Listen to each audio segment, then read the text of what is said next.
Bon, alors, nous sommes enfin parvenus au dernier conférencier de ce matin très chargé. Et je suis très, très content de vous introduire Christoph Ehresmann, qui est professeur d'histoire intellectuelle byzantine à l'Université de Vienne.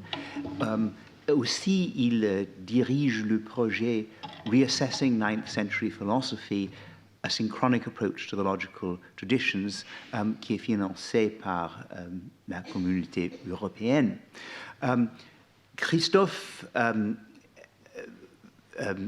étudie à la fois la philosophie byzantine et la philosophie alto-médiévale latine, et il a publié en 2011 une étude très importante, L'homme commun, la genèse du réalisme ontologique durant le haut Moyen-Âge latin. Mais aujourd'hui, il parlera de ses intérêts byzantines, étudier la philosophie à Byzance. Merci beaucoup, John. Et surtout, j'aimerais commencer d'abord en remerciant Alain de Libera pour cette très belle invitation. C'est pour moi un plaisir et un honneur d'être ici. Alain de Libera fut l'un des premiers à insister sur le fait que l'historien de la philosophie médiévale doit prendre en compte la multiplicité des traditions linguistiques, religieuses et culturelles. Avocat militant et doué de la pluralité, il a souligné avec force que la philosophie médiévale est bien plus riche que la seule philosophie en langue latine. J'aimerais aujourd'hui m'inscrire dans ses traces, modestement, en parlant d'un aspect de cette pluralité, probablement le plus mal connu et le moins étudié des 4 grandes traditions recensées par de Libera, à savoir la pensée médiévale grecque, la pensée telle qu'elle se pratique à Byzance. Je dis à Byzance, lieu générique, et non à Constantinople, car pour la tradition grecque, l'on doit prendre en compte, j'y reviendrai, une pluralité de centres d'études et de production des savoirs et résister à une centralisation trop rapide. Ma contribution se veut aussi une contribution à l'état des lieux que notre colloque se propose de dresser. Et le titre peut se lire de 2 façons. Il propose une discussion de méthode, si on le comprend comme étudier la philosophie à Byzance, ou comme une réflexion sur la nature de l'objet examiné, si on le lit comme étudier la philosophie à Byzance. Pour reprendre la métaphore de l'état des lieux qui guide notre colloque, dans mon cas, j'ai plutôt l'impression de venir proposer un devis sur plan, tant le bâti est encore modeste. Beaucoup manque encore pour réaliser un tel état des lieux pour la tradition byzantine. Il manque des éditions critiques, il manque des traductions, il manque des études. Les Byzantins sont souvent salués pour leur rôle dans la transmission des textes, pour avoir copié les textes de l'Antiquité, et c'est grâce à eux, en effet, qu'on peut toujours les lire, mais ils sont moins salués pour leurs contributions propres. Celles-ci s'avèrent pourtant très souvent passionnantes, pour autant que l'on regarde aux bons endroits, car les lieux où l'historien de la pensée trouvera des thèses stimulantes n'est pas forcément là où on s'attend à les trouver. La philosophie byzantine est parfois accusée, car je ne crois pas qu'il s'agisse d'un compliment sous la plume de ceux qui utilisent l'expression, d'être une Schulphilosophie, une philosophie scolaire. Il y a une certaine ironie à attribuer un caractère scolaire à une culture où les institutions d'enseignement sont parmi les moins codifiées, les moins rigides, et où le modèle du cercle d'étudiants réunis autour d'un maître a longuement prévalu. D'autant plus que la structure scolaire, quand la structure scolaire était la mieux établie, je pense ici à la brillante succession de professeurs de philosophie que constitue la relation de maître à élève entre Michel Psellos, puis Jean Italos, puis Eustrate de Nicée. Nous avons affaire là, avec Italos notamment, aux philosophes les plus originaux et les moins consensuels de la tradition byzantine. J'aimerais me concentrer aujourd'hui sur 2 points relatifs à l'étude de l'objet historique qu'est la philosophie à Byzance. avec un peu cette idée justement d'un état des lieux, mais aussi d'une projection dans les années à venir, et proposer quelques pistes de réflexion. Ces deux points sont la chronologie et l'extension du corpus de texte à analyser. Et dans les deux cas, je souhaiterais plaider pour une extension maximaliste. Je vais présenter quelques arguments en faveur de cette position. La première question est celle de la délimitation chronologique de ce que l'on appelle la philosophie byzantine. Je vais la discuter brièvement avant d'en venir aux questions doctrinales qui sont quand même celles qui nous intéressent le plus. Le terme de la philosophie byzantine est généralement connu. 1453, la conquête de Constantinople. C'est probablement trop rapide car il existe un véritable phénomène que l'on pourrait qualifier de présence de Byzance après Byzance, mais ce n'est pas mon point aujourd'hui. Je souhaite discuter la question du début de la pensée byzantine. Depuis quand peut-on parler de philosophie byzantine? Deux dates sont majoritairement retenues dans les quelques contributions qui décrivent la philosophie byzantine. La première est celle de 730, c'est-à-dire le début de la crise iconoclaste, et la deuxième, sans être nécessairement théorisée, le IXe siècle, avec le phénomène de renaissance des études qui le caractérise. Je pense qu'il est bon de commencer plus tôt. Le siècle de Justinien est pour de nombreuses raisons une époque très importante de l'histoire byzantine, et je pense qu'il me semble en aller de même pour l'histoire intellectuelle. Je ne vois pas de bons arguments pour soutenir qu'il faille adopter une chronologie décalée pour l'histoire intellectuelle et soutenir qu'elle débute plusieurs siècles après l'Empire. Je ne cherche pas à nier l'intérêt du concept d'antiquité tardive, mais à éviter de poser une césure qui viendrait obscurcir notre objet d'étude. La notion d'antiquité tardive a beaucoup de mérite. Néanmoins, elle crée une catégorie, la philosophie tardo-antique, qui, si on la prend trop strictement, coupe la tradition grecque byzantine en deux. Des penseurs œuvrant à Alexandrie comme Ammonius et Philopon sont, historiquement, des auteurs byzantins. Ils ont écrit en grec, dans les limites géographiques de l'Empire, dans ce qui était le centre intellectuel de l'Empire byzantin, là où la noblesse envoyait ses enfants recevoir une bonne éducation. Les historiens n'ont aucune difficulté à parler de l'Égypte byzantine pour cette période. Pourquoi l'histoire de la philosophie devrait-elle alors se refuser de considérer ces penseurs comme des penseurs byzantins? La prise en compte sérieuse d'Alexandrie dans l'histoire de la pensée byzantine offre plusieurs avantages théoriques. Elle permet de rendre compte de la pluralité des lieux de savoir avant le IXe siècle, car la quasi-totalité des textes philosophiques ou théologiques écrits en grec durant le 7e et le 8e siècle l'ont été dans une région qui recouvre Alexandrie, la péninsule du Sinaï, la Palestine et la Syrie, et souvent après la perte de ces territoires suite aux conquêtes arabes. Une chronologie plus tardive focalise l'attention sur Constantinople exclusivement. Or, avant sa phase constantinopolitaine, l'histoire intellectuelle byzantine a connu un chapitre géographiquement autre, comme elle en connaîtra également un avec Nicée au XIIIe siècle, à la suite de la 4e croisade.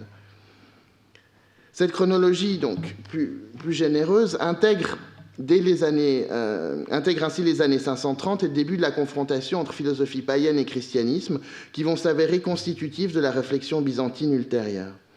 Le phénomène de christianisation des savoirs et les tensions qu'il amène, je pense ici notamment aux diverses controverses menées par Philopon, constitue un événement important de la pensée byzantine dont il ne doit pas être séparé.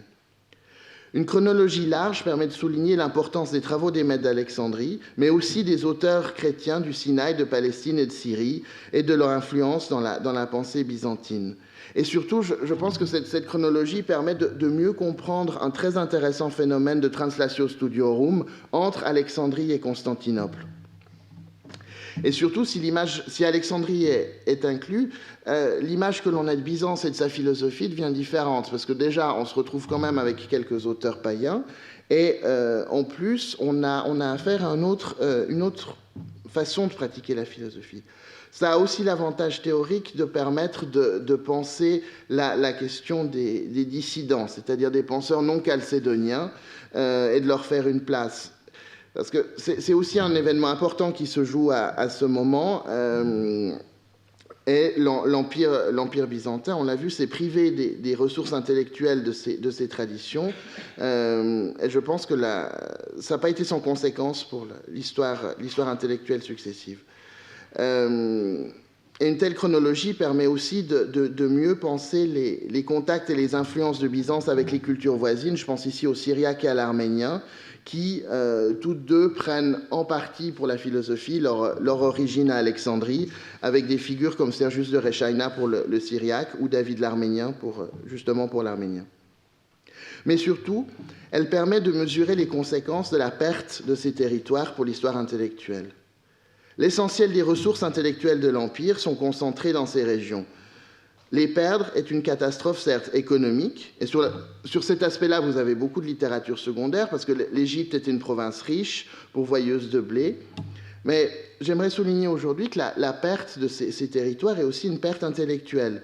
Et je suis convaincu que les âges dits obscurs traversés par l'Empire byzantin au 7e et 8e siècle s'expliquent du moins en partie par la perte des territoires qui contenaient les écoles, les monastères et les bibliothèques. En 642, les Byzantins doivent quitter Alexandrie. En un sens, c'est la fin d'un monde. Mais c'est aussi un événement dont l'ampleur ne se mesure que sur la longue durée et qu'il convient d'appréhender dans son entièreté. Je vais maintenant, en discutant quelques exemples doctrinaux, vous verrez aussi avec les auteurs que j'ai choisis un certain écho de cette réflexion sur la chronologie. Qu'inclut-on dans le corpus des textes à étudier? Les textes philosophiques, bien sûr, mais aussi des textes médicaux, juridiques, politiques, théologiques. L'éducation logique faisait partie intégrante de la paideia, de la formation que tous les lettrés byzantins recevaient. Il n'est donc pas surprenant que quelle que soit la destinée professionnelle que quelqu'un va suivre, il se souvienne de son éducation de base et l'applique aux questions qu'il doit résoudre. Mais plus encore, la philosophie se manifeste parfois où on ne l'attend pas. Ainsi, lorsque l'empereur Constantin VII, Porphyrogenetos, rédige un traité à destination de son fils sur la bonne façon de gouverner l'Empire, le traité De Administrando Imperio, la philosophie aristotélicienne se manifeste. Dans la préface, il se livre à une réflexion sur la phronésis, qualité que le futur empereur doit acquérir. Cette sagesse pratique se fonde sur la connaissance historique et ethnographique. La connaissance de l'histoire et de la culture des peuples de l'Empire est la condition même pour la sagesse pratique, pour la phronésie, celle qui permet de prendre de bonnes décisions. C'est évidemment en théologie que la créativité philosophique se manifeste le plus. C'est bien sûr vrai de la logique. J'avais eu l'occasion ici même, lors du beau colloque sur l'Europe de la logique, de souligner comment les disputes théologiques sont l'occasion d'appliquer, voire de développer les connaissances logiques. Mais je crois, c'est ce que je vais essayer de discuter aujourd'hui, que le constat est plus vaste et qu'il ne concerne pas que la seule logique. J'aimerais prendre deux exemples de débats théologiques qui donnent lieu à des élaborations philosophiques, l'un relatif à l'éthique, l'autre à la question de la philosophie de la perception et de la connaissance.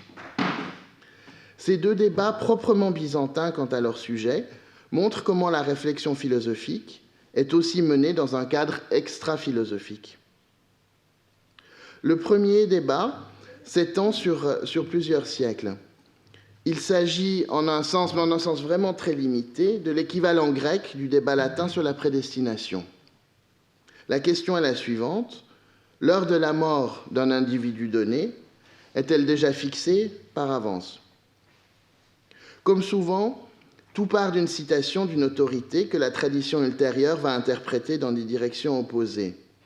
Le procédé vous est connu, c'est le mécanisme de nombreuses controverses.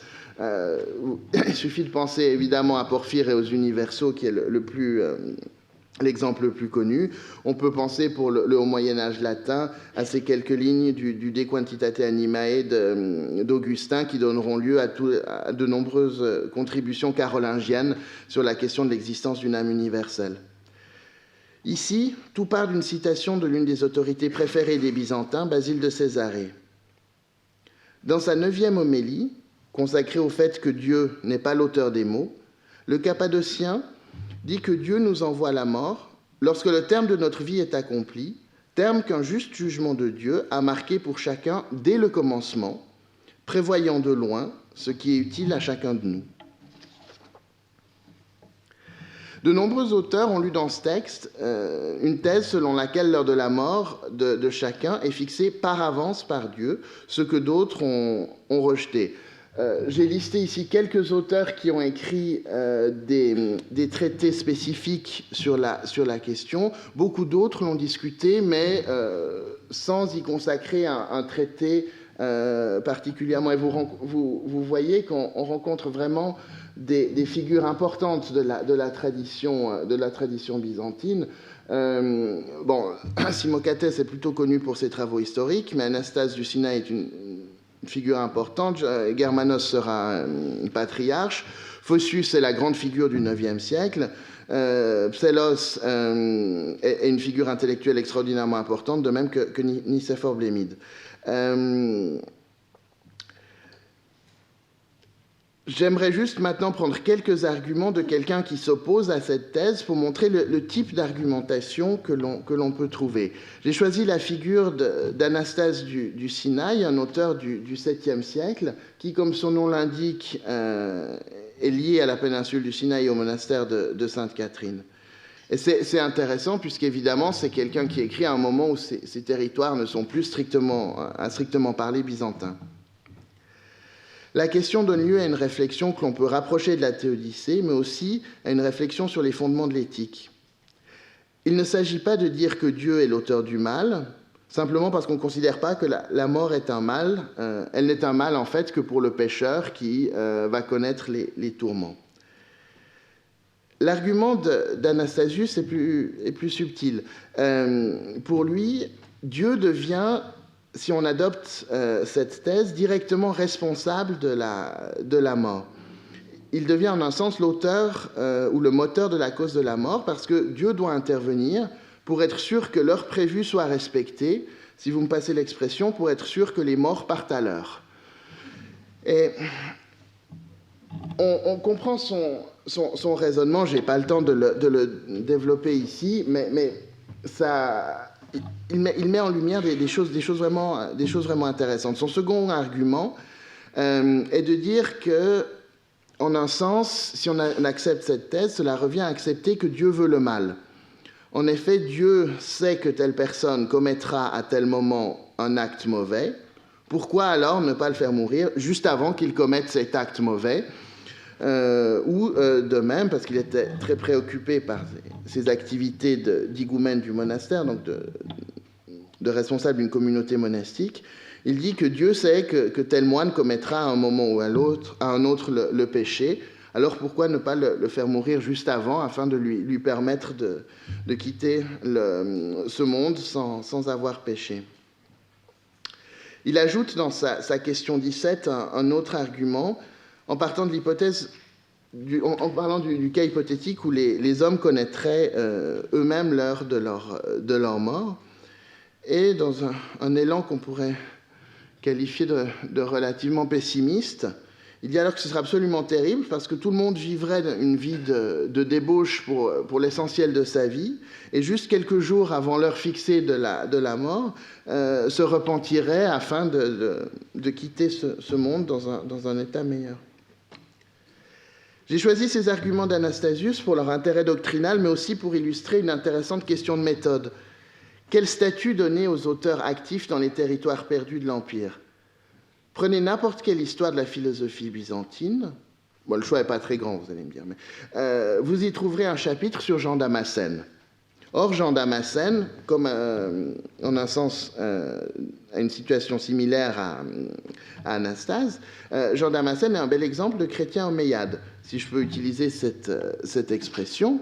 Et je trouve que c'est vraiment un débat, une question intéressante pour l'historien, non pas de vouloir absolument tout englober dans la tradition byzantine, mais de réfléchir justement aux auteurs qui y contribuent et aux critères de définition pour l'établissement du corpus des questions à considérer. Mon deuxième exemple vient du débat le plus connu de Byzance, celui sur la vénération des images ou la querelle dite iconoclaste, qui, vous le savez, a déchiré Byzance sur les 2 derniers tiers du 8e siècle et jusqu'en 843 avec le rétablissement de l'orthodoxie. Ce qui est appelé triomphe de l'orthodoxie, c'est-à-dire le rétablissement du culte des images. C'est relativement difficile de reconstruire théoriquement le débat, puisque malheureusement, nous n'avons qu'un côté du dossier. C'est-à-dire que les iconophiles vainqueurs ont été extrêmement efficaces dans leur projet de destruction des sources iconoclastes. On ne conserve malheureusement que très très peu de textes du camp d'en face, très généralement sous forme de fragments. J'aimerais maintenant discuter de ces fragments qui sont l'œuvre d'un personnage très très intéressant qui s'appelle Jean le Grammairien. C'est un des nombreux Jean le Grammairien. Hein. Il y a plusieurs Jean le Grammairien dans l'Antiquité tardive, mais celui-là est le Jean le Grammairien du 9e siècle.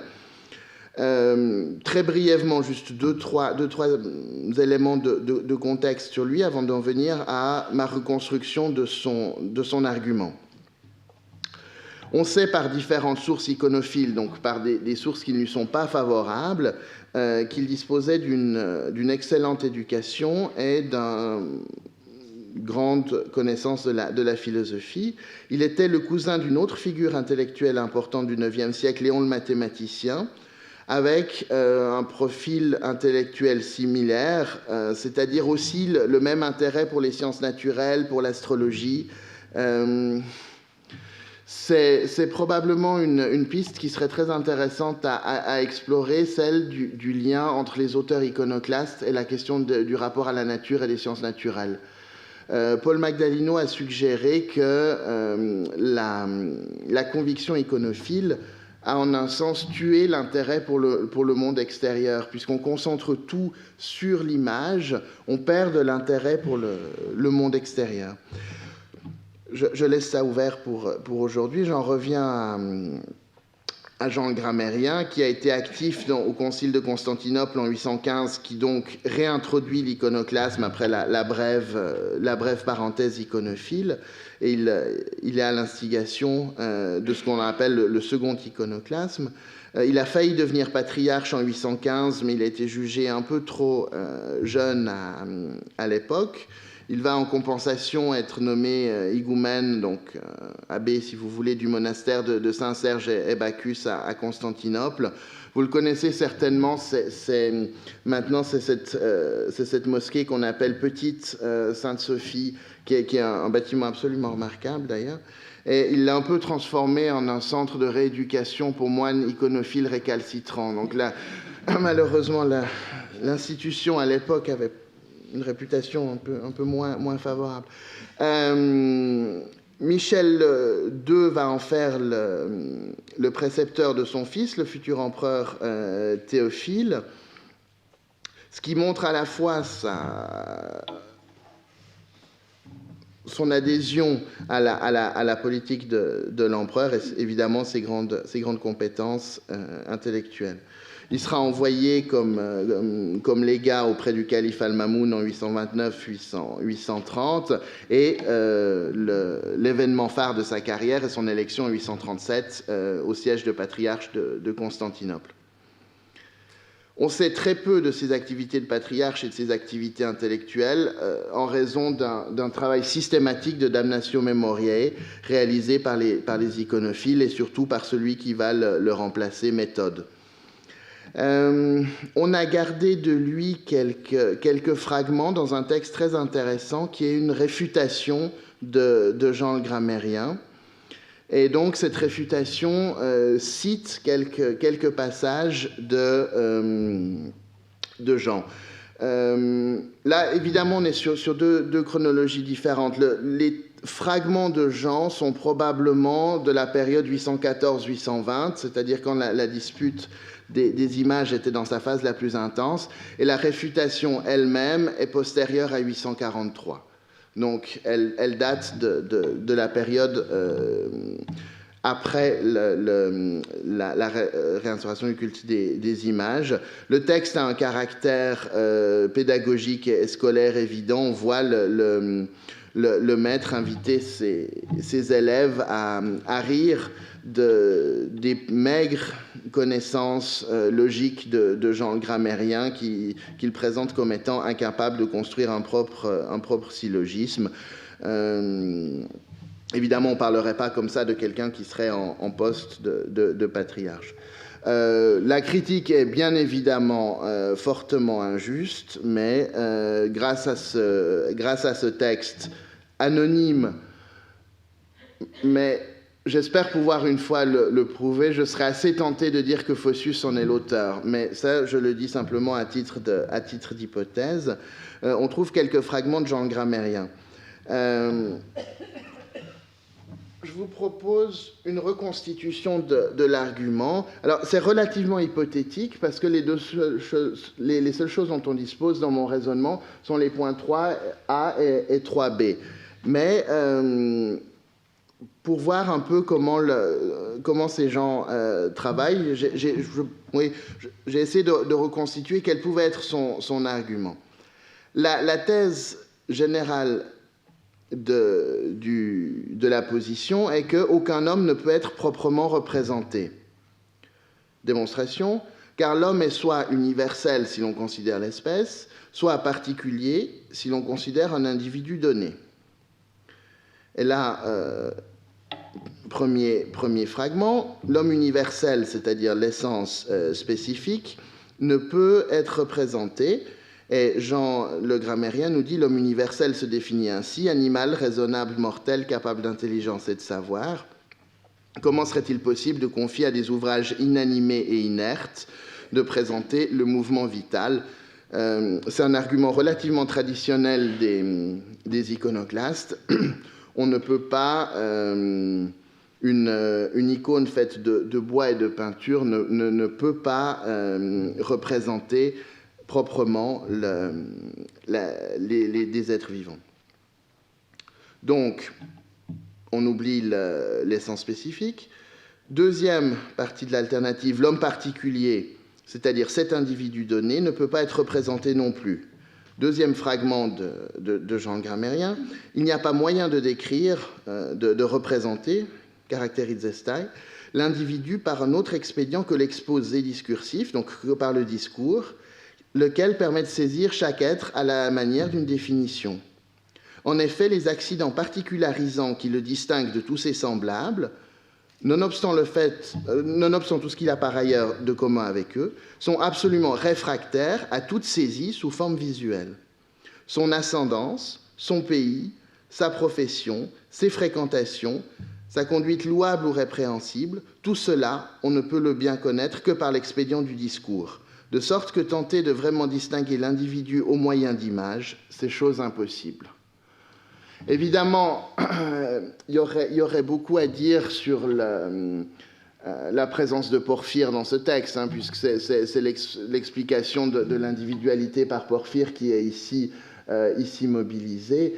On a affaire à une thèse vraiment intéressante. Et disons, quand on vient...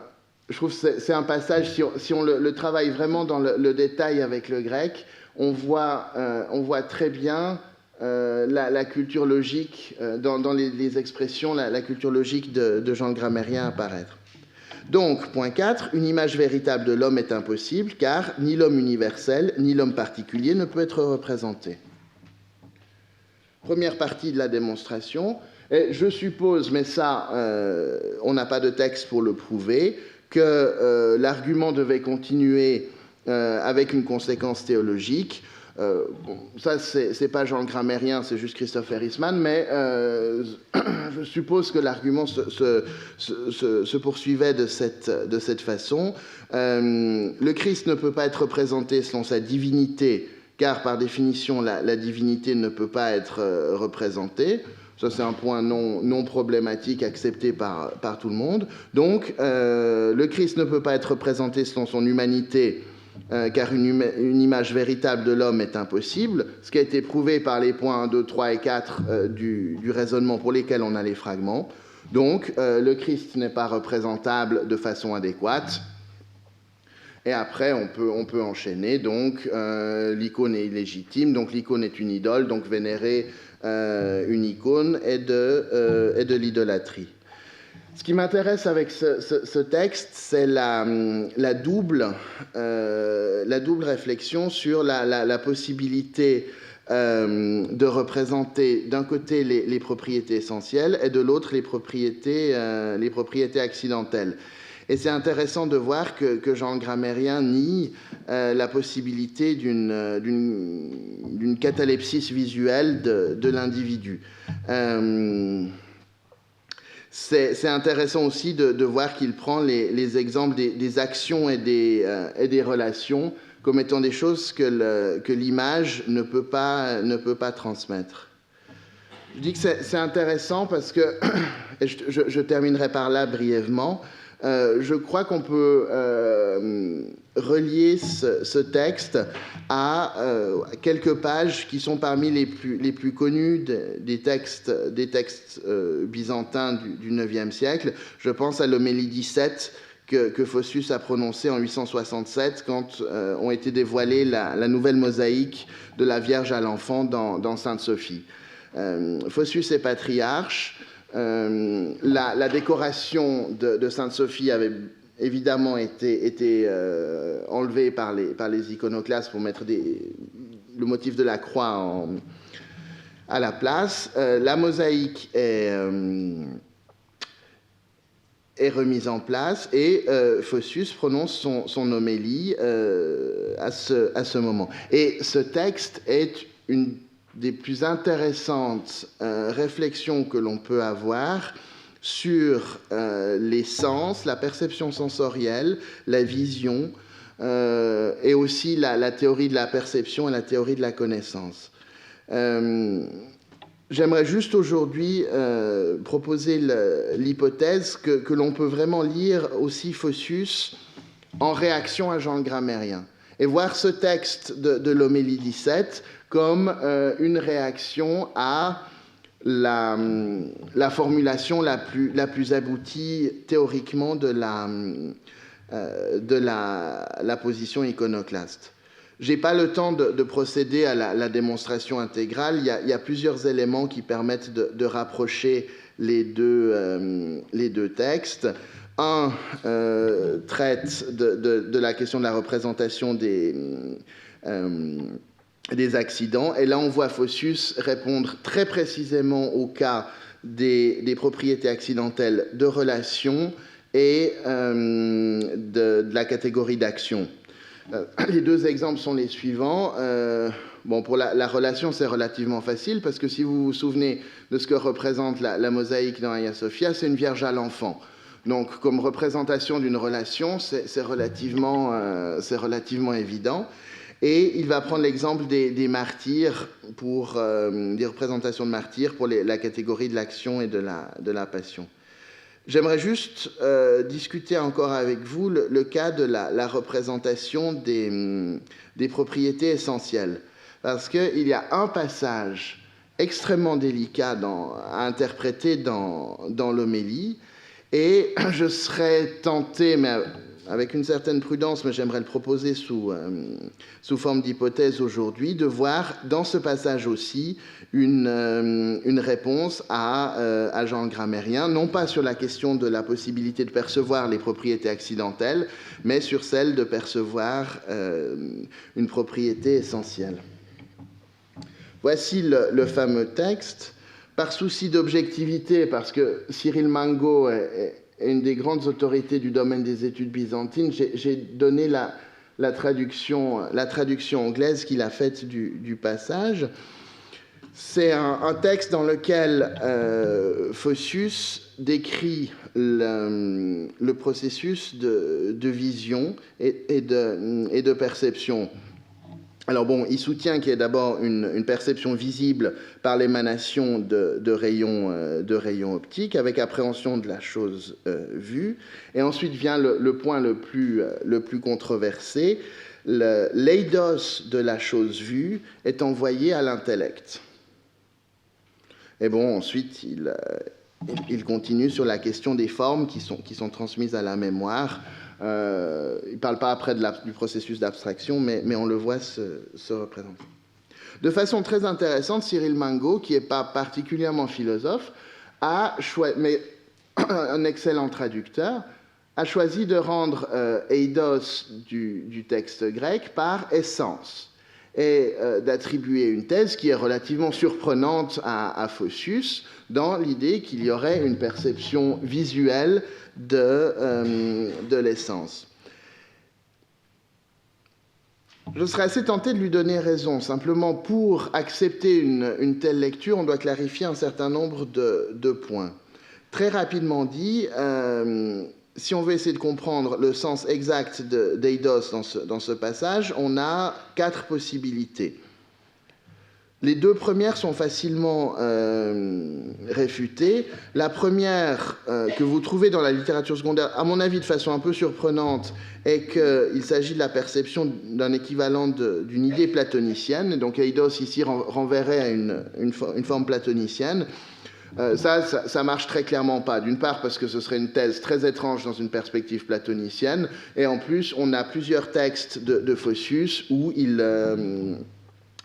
il refuse très clairement l'hypothèse des formes platoniciennes. L'Amphilochion 77 est absolument clair sur ce point. Il n'y a pas de forme platonicienne pour Photius. Ensuite, traduction un peu plus aristotélicienne, l'espèce. Ce serait aussi une thèse très étrange, l'idée que je vois l'espèce dans l'individu. En plus, il se trouve, pour ce cas précis, on a un texte de Photius qui exclut très clairement cette idée. Il dit ailleurs, l'universel n'est pas vu par les yeux, mais il est conçu à partir de la multitude. Donc on peut écarter cette solution. On se retrouve donc avec les 2 dernières solutions.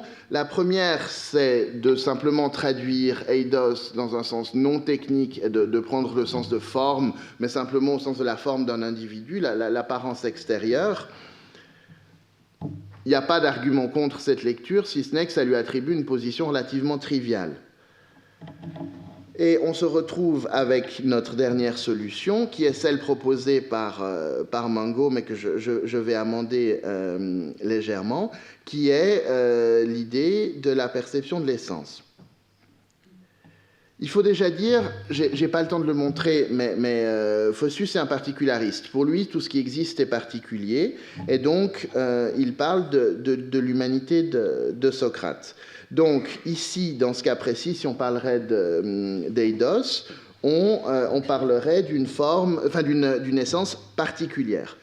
Alors, ce ne serait pas une invention. Je veux dire, l'idée que eidos peut exprimer une essence particulière, vous ouvrez la métaphysique d'Aristote, vous le trouvez. Donc ce serait même pas une première philosophique, mais ce serait quand même très original d'intégrer une telle compréhension dans une théorie de la perception. Je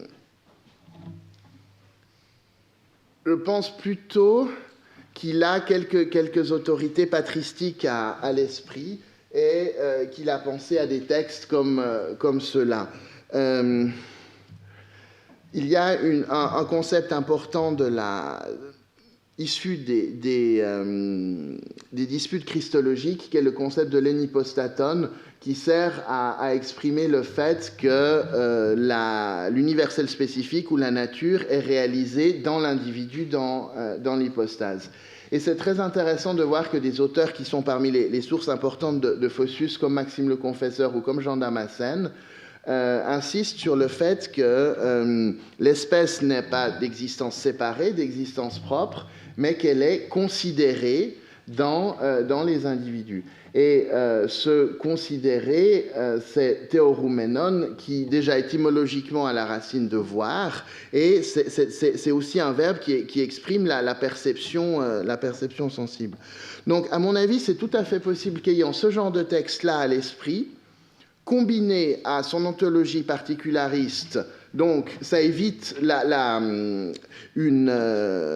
contradiction avec le texte d'Amphilochion 228 où on dit qu'on ne voit pas l'universel, parce que ce qu'on voit, ce n'est pas l'universel, mais c'est la nature ou l'essence particularisée, réalisée dans l'individu, et que donc Photius peut adopter cette compréhension du concept.